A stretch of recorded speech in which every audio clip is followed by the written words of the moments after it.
Oui, il y a un petit point, effectivement, qui nous concerne tous, c'est que depuis 33 ans que l'espace, qu'on a créé l'espace, c'est un lieu quand même de rencontre. C'est un lieu d'expérimentation de la rencontre, avec tous les problèmes de l'homme et de la femme, du masculin et du féminin. Moi, je suis issu, et je me suis toujours aperçu que finalement j'étais attiré par des femmes un petit peu fortes, enfin, des femmes qui avaient du caractère, pas forcément dans la quantité, donc des femmes yang, où effectivement la dimension de l'animus et de l'anima était puissante. Voilà. Et je pense que ça va aussi avec l'époque. Que ici, on a toujours vu justement beaucoup de femmes prendre des positions. C'est un lieu où les femmes sont acceptées comme importantes, et où j'aurais tendance, c'est ce que disait un peu Steven, à dire que justement les hommes, à contrario, peuvent se laisser à être plus d'incivilité. Donc, bon, c'est un point important. Je vois quand même, pour être issu d'une deuxième génération, une deuxième génération, c'est moi qui ai fait l'espace, donc mon père a eu une certaine influence, bien sûr, par rapport à moi, mais aussi par rapport, enfin, nous avons découvert ensemble la psychologie humaniste, et c'est effectivement la psychologie humaniste, et le fait d'avoir été aux États-Unis, etc., alors je rappelle quand même le courant de la psychologie humaniste, on le retrouve chez Esther, ou dans le Salomé, etc. C'est comment faire utiliser les connaissances du monde, de la psychologie, du monde, pour vivre mieux soi, mais vivre mieux aussi avec les autres. Donc voilà, c'est un peu ce laboratoire où effectivement la rencontre. Alors ce que j'aimerais dire très rapidement, c'est que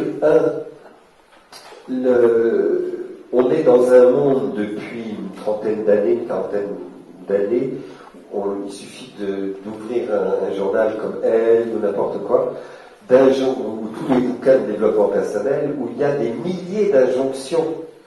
Donc, et toutes ces injonctions peuvent nous conduire à la maltraitance, et notamment dans le couple. Parce que finalement, on n'est pas en relation avec l'autre, on est en relation avec des tas d'idées.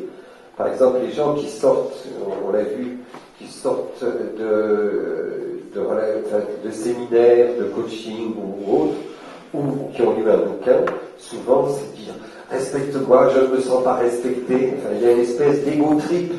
C'est-à-dire que justement,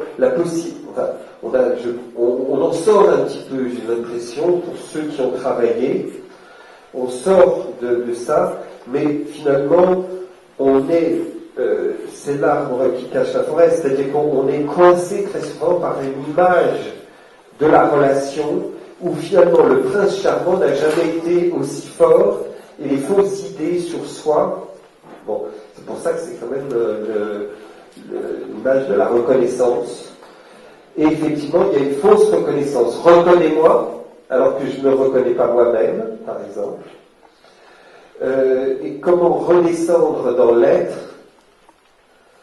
au-delà de tous ces encombrements à l'intérieur de soi. Voilà. Donc ça, c'est une des choses qui me paraît importante.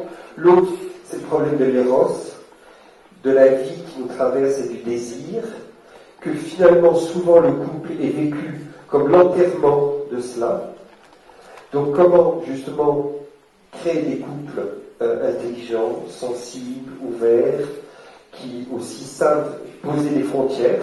Je crois que c'est une des grandes questions de l'époque, et puis de nous.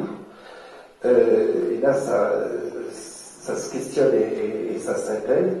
L'autre chose qui me paraît importante, et notamment, par exemple, dans beaucoup d'ateliers où on rencontre des gens, d'une façon un peu plus intime, c'est comment on continue, et c'est peut-être le rapport à l'attachement.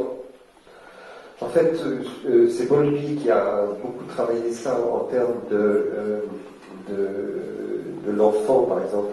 on étudie l'enfant avec sa mère le laisse dans un environnement et on voit comment l'enfant règle. Enfin, il le laisse seul ou avec une autre personne, etc.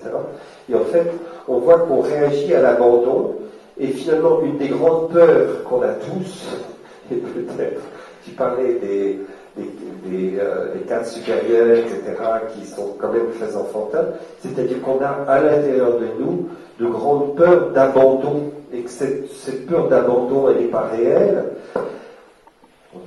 mais elle est, parce qu'on a beaucoup d'autonomie, donc il y a effectivement un potentiel régressif et une peur. Et alors, dans les ateliers, peut-être le danger, c'est justement d'être téphale. On a bien compris qu'il ne fallait pas s'attacher. Et alors qu'en fait, c'est l'attachement. Il faut arriver à comprendre que c'est l'interdépendance.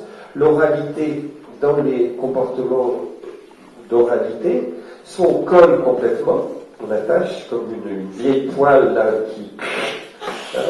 soit on se détache, on est en téphale. Donc, il peut y avoir des comportements téphales, peut-être, et là, ça pourrait être de travailler entre animateurs sur qu'est-ce... Tu vois, par exemple, Anne, hier soir, j'étais à ton train, mais à la fin, qu'est-ce de prévoir que finalement, quand on se rencontre, on s'est pris dans les bras, est-ce que simplement c'est coupé et puis on est dans autre chose, ou finalement l'aventure continue, mais à minima, dans une simplicité, dans une amitié, dans une complicité, vous voyez, et ça me paraît assez intéressant. Et justement, il faut avoir suffisamment de sécurité de base pour le faire. Et donc, un vrai travail sur soi, et ça peut se poser ici, c'est qu'il peut y avoir des gens qui finalement ont fait beaucoup d'ateliers à l'espace, mais finalement n'ont pas fait un vrai travail sur eux. Et ça, c'est peut-être un questionnement, pour pouvoir construire sur des bases, et qu'à cet endroit, l'espace n'est pas capable, bien sûr, d'aider des gens dans une vraie thérapie, dans une vraie confrontation à eux-mêmes, de pouvoir se déposer. Enfin, là, il y a tout ce questionnement. Et je terminerai sur Saint-Exupéry et le Petit Prince, que j'aime beaucoup. C'est que justement, l'essentiel est invisible. Donc, est-ce qu'on est sensible à cet invisible, et que c'est cet invisible et cette architecture invisible à l'intérieur de soi et à l'intérieur de l'autre qui peut se reconnaître. Donc ça, c'est une des choses qui paraît importante. Et d'autre part, moi j'adore rappeler cette histoire du Petit Prince qui apprivoise le renard, qui croit que ça va être simple de se quitter. Et puis, effectivement, c'est difficile, et finalement, on est responsable de ce qu'on apprivoise.